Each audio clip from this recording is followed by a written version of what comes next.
Hi, this is the next video for sequences and series, and it's called geometric sequences. So to follow along with this video, you're going to need your course pack page, which says geometric sequences. So please pause the video while you go and you find the page. Okay, so what's a geometric sequence? So we've already learned about arithmetic sequences, and arithmetic sequences always start with a number, so let's say 2, and then we get the next term by repeatedly adding the same number called a common difference. So if our common difference is 3, then I'm going to add 3 and add 3 and add 3 and so on, and that's an arithmetic sequence. So geometric sequence is very similar idea, except that instead of adding a common number, we multiply by a common number. That common number is called a common ratio. So let's look at example 1. It says, is the geometric sequence, in the geometric sequence 5, 15, 45, find the fifth term. So just notice the pattern. So to go from 5 to 15, we multiply by 3. From 15 to 45, we multiply by 3. So to get the fifth term, you can just take 45 times 3 and get whatever that is. So that would be 135. And then 135 times 3 would give you the next one, which is 405. Okay, just like that. Now, what if we wanted to keep going? You don't want to count out all the terms. So we're provided with this formula here, which is really pretty easy to follow. In general, so in the box, our first term is called A, just like in arithmetic sequences. But instead of adding D, we multiply by common ratio, which we call R. So the first term is A, the second term is A times R, then we multiply by R again, then we multiply by R again, and so on. So we can actually use this formula that's right here to calculate these terms. So Tn is equal to A times R times n minus 1. Notice that so far it's just a bunch of formulas that we're learning. We always write the formula first before putting in values. So T10 is, so what's the A? It's 5. The R, which is the common ratio, is 3. And n minus 1 would be 10 minus 1. And then you can figure out how much that is. Okay. And we get 98415. So this one over here, C, we actually already did it. Tn is going to be just put in the numbers, so 5 times 3 to the n minus 1 using this formula. Same thing. And with arithmetic, we always try to simplify, collect like terms, but there's really nothing we can do here because we can't multiply the 5 by the 3, so it just stays like that. Okay, let's do example 2. Given the geometric sequence 3, 6, 12, 24, find the 14th term. So to find the 14th term, we're going to write the formula Tn equals AR to the n minus 1. And then we're going to sub in our values. So T14 is going to be 3. Now what's the R? It's whatever you get when you divide each term by the term before. So you're going to get a 2, divide, and you're always going to get a 2. So this will be 2 to the n minus 1, but n is 14. So we're going to get this, and so we can just put that into the calculator.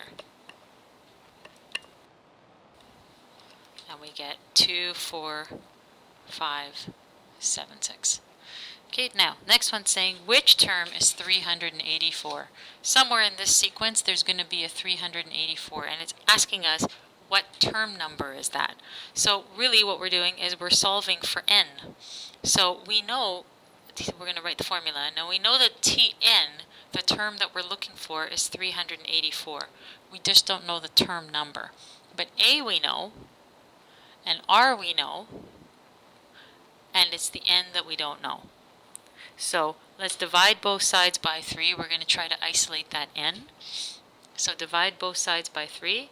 You get 100 and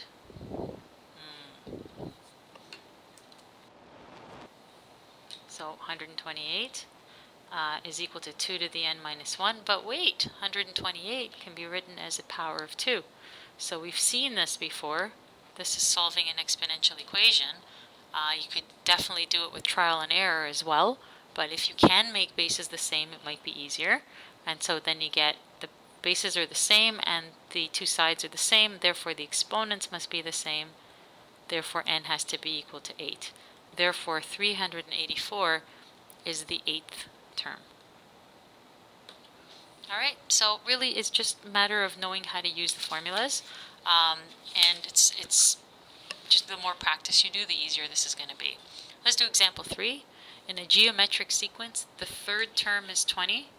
So T3 is 20. The sixth term is negative 540.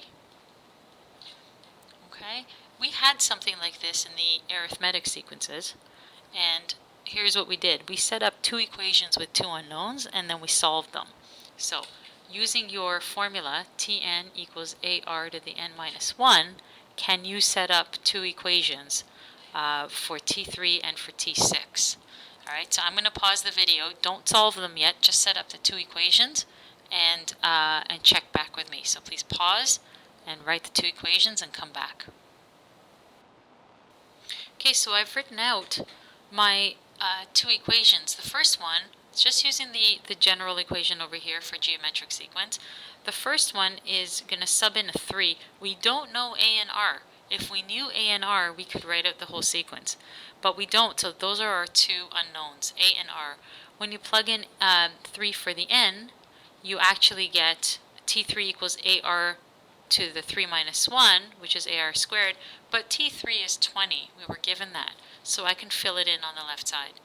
Same thing for T6. We just put in 6 for the n, and we can come up with an equation. So this is equation 1, and this is equation 2.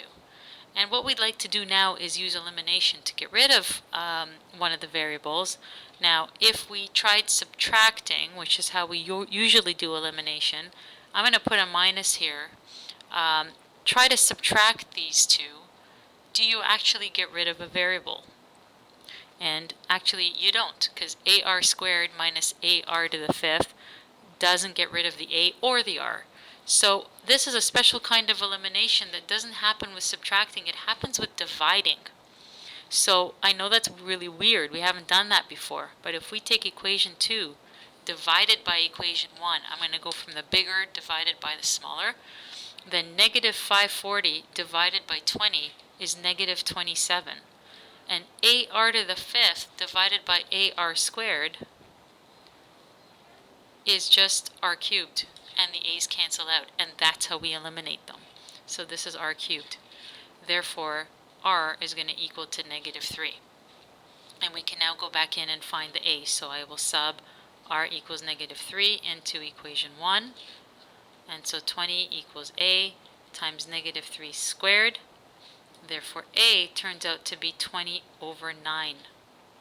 So what's our sequence? So therefore, it's 20 over 9. Is the first one. Okay, then the R is negative 3, which means the next one is going to be this number times negative 3. So 20 over 9 times negative 3 is actually negative 20 over 3. Do it on the side. 20 over 9 times negative 3 over 1. You have this cancellation here, 1 and 3, and you're left with negative 20 over 3. Now when I multiply this one by negative 3, I'm going to get positive 20. Multiply again by negative 3, negative 60. And keep going, I get 180, negative 540, and so on. Ask for the first 6 terms. And you can just double check, this is the T3 that they gave us, it's correct. This is the T6 that they gave us, it's correct. Now there are other ways to solve these things without all this algebra. You can do it just by reasoning. You can say the following. You can say the third term is 20 and the sixth term is negative 540. There are 3 jumps between this term and this term. And 3 jumps with multiplying gets us over here, which means the R has to be cubed. So if we take this number divided by 20, it's going to be negative 27. So 3 jumps with R has to give you negative 27. That means each jump with R has to be negative 3. So you can do it with reasoning as well. If you choose to do it with reasoning and not algebra, just please write out your thinking so that we know how you're doing it. Okay, so that's it. Please review these notes and come to class ready to solve problems. Okay, thank you for watching. Bye-bye.